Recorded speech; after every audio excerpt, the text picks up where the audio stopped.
Tällainen siitä pääsulakkeiden suojasta, sadesuojasta nyt tuli.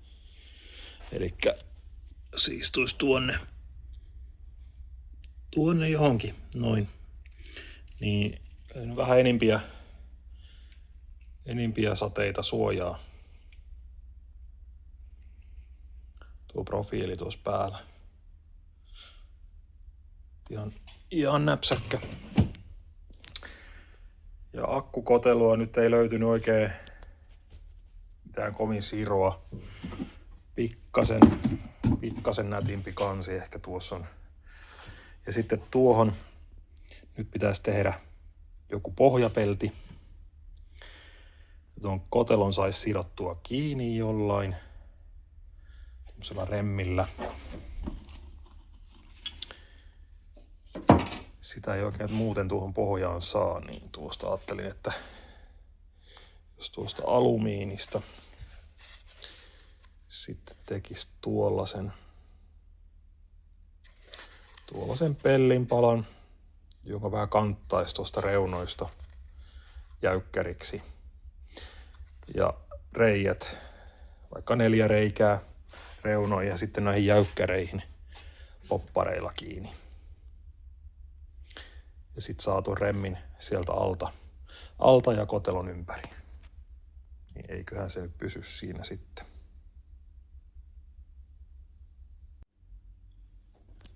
No niin, tuli porattua nyt sitten yhdet reijätkin tähän veneeseen.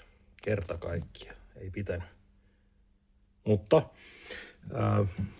tuollaisilla niittimuttereilla sitten M6 reikä tuonne.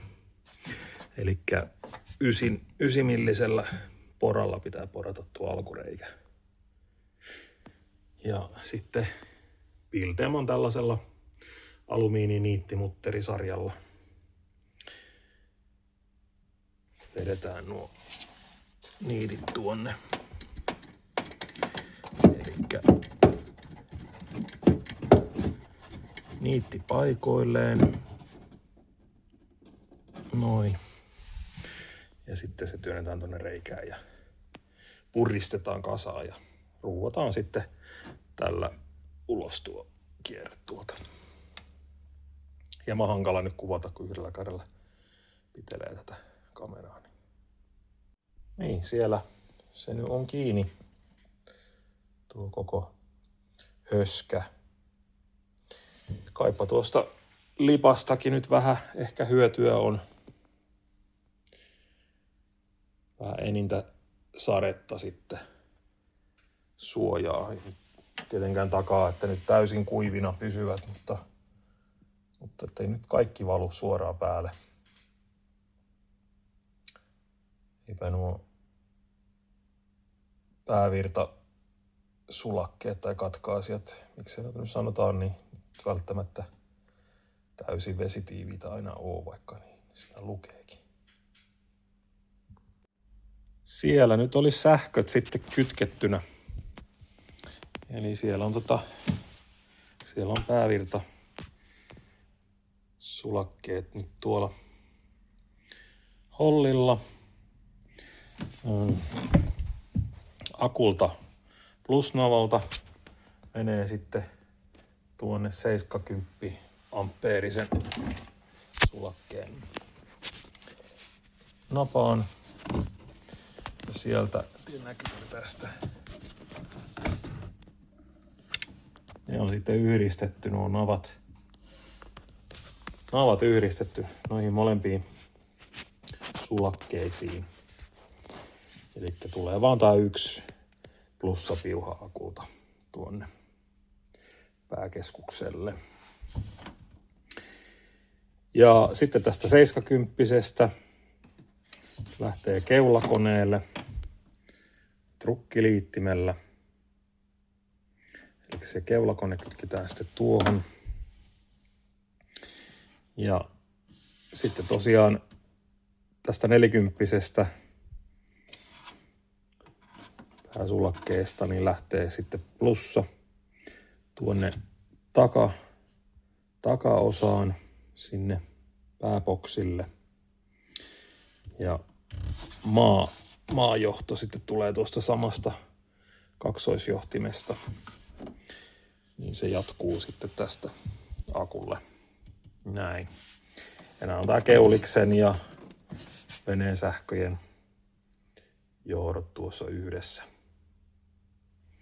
Eli sellainen väkerrys.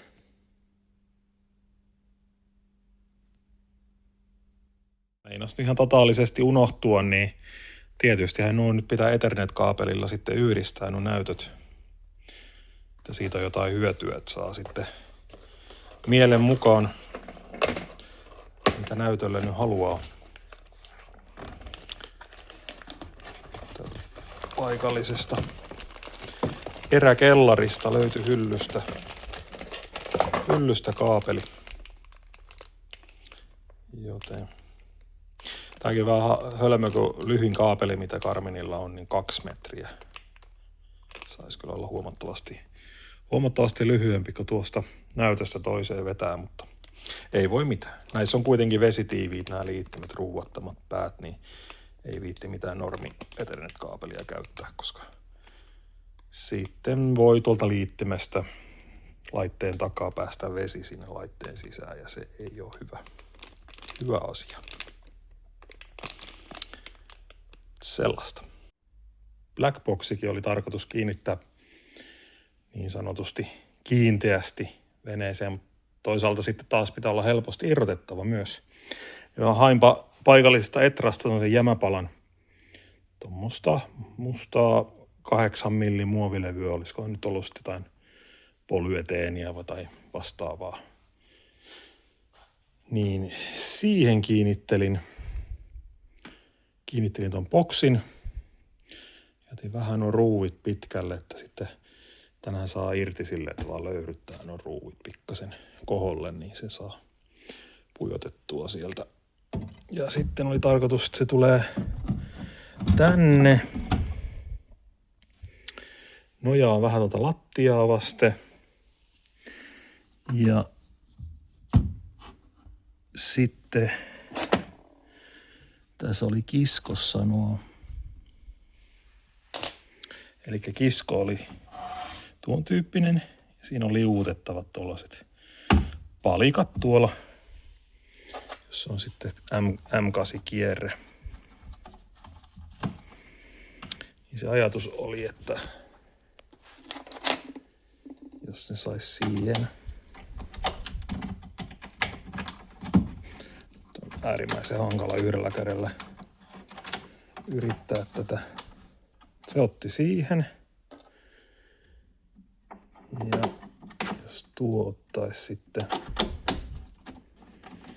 toiseen. Vähän nostattamaan. No joo, se lähti siitä. Eli jos vähän löyhdytetään, että katsotaan tuo tää vähän ilmanrakua tuonne. Vähentää mitinöitä.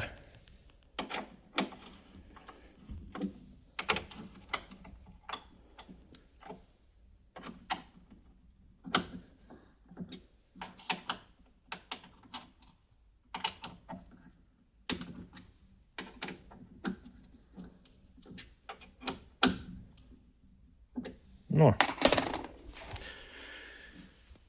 Siinähän sen aika menee.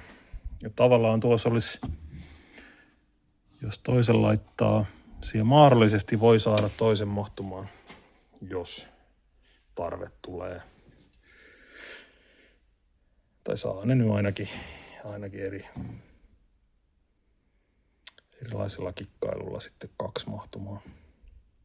No joo, joka tapauksessa.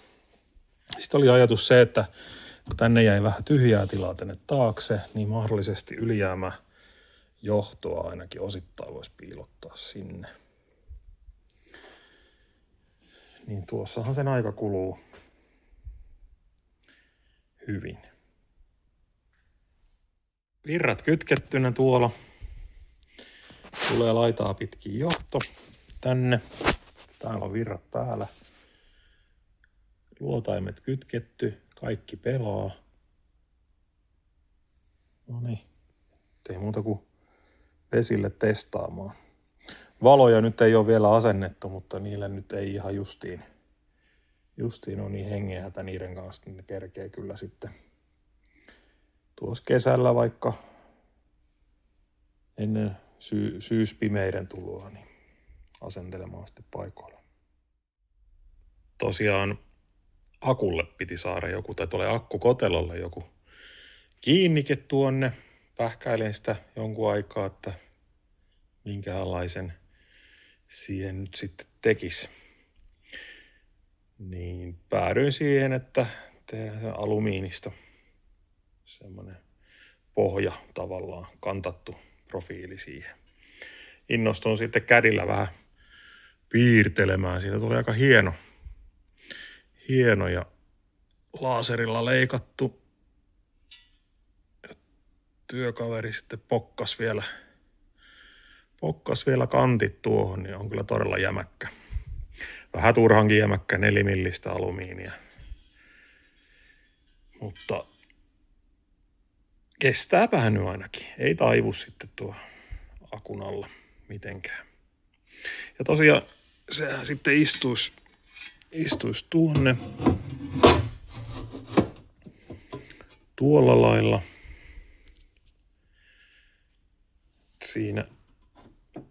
Siihen se oli niinku tarkoitus istuttaa, ja tuolta alta saa sitten remmin kulkemaan, millä saa sitten sidottua tuon akkukotelon tuohon levyyn. Ja sitten täältä ajattelin vaan popniiteillä vetää sen noihin tukeihin kiinni. Sellainen. Ja tuo teksti lähinnä nyt vaan sitä varten, että tietää, mitä tuohon laitetaan. No joo, vitsi. Joo, mutta ihan tyytyväinen kyllä on tuohon.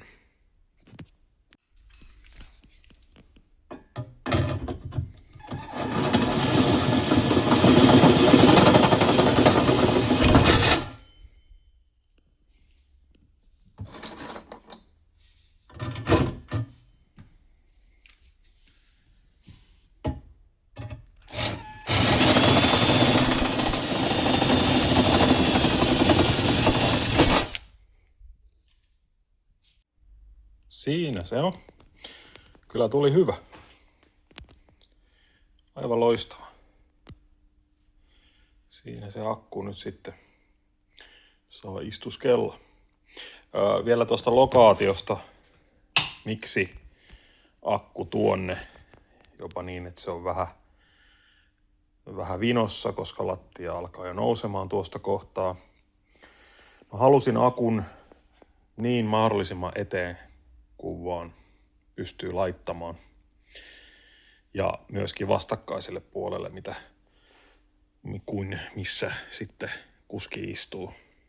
Eli tavallaan painot menee ristiin. Ja ihan sen takia, että se kaikki mahdollinen paino, mitä nyt millä saa kompensoitua kuskin painoa, niin se on aina ihan hyvästä. Koska muuten väkisinkin tämmöinen pieni vene vähän kulkee kallellaan. Eikä tuohon on 10 kiloa noin tuo akku. Eihän se nyt juuri paljon mitään tuo. Ja keulakone tulee tietysti tuohon.